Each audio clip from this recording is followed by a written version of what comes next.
in a mirror and doesn't recognize the expression. Chapter 6, The Last Story. In the end, it wasn't one great battle but 1,000 small betrayals, a door held for a stranger, a ration bartered for a lie, a child left behind because the road outside smelled like hope. Captain Rook, from his towers, ordered a purge. The engines he had once cherished heaped smoke like an offering, and the Spire rolled again, like a beast waking to a plan. They drove toward the city beyond the ring, toward safety they promised themselves. Jonah did not make it out of the lower decks. I still see his grin when the lights flickered, a brief, stupid joy. Mara and I crawled through vents, past the shadows of those who had become different, past the bodies of the men who had clasped their money to their chests rather than hands.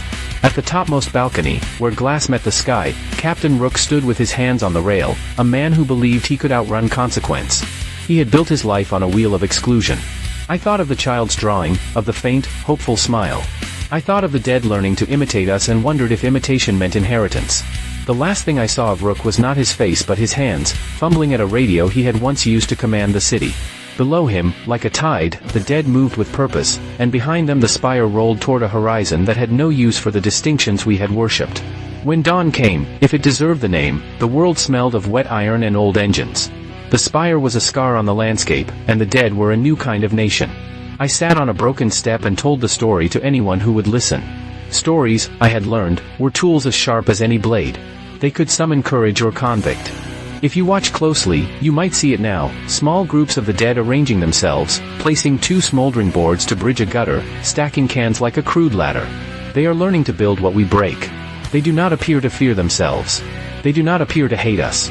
They appear to be very good students. I write this because stories were always how we remind ourselves of who we were. But perhaps the truth I cling to is weaker than the night.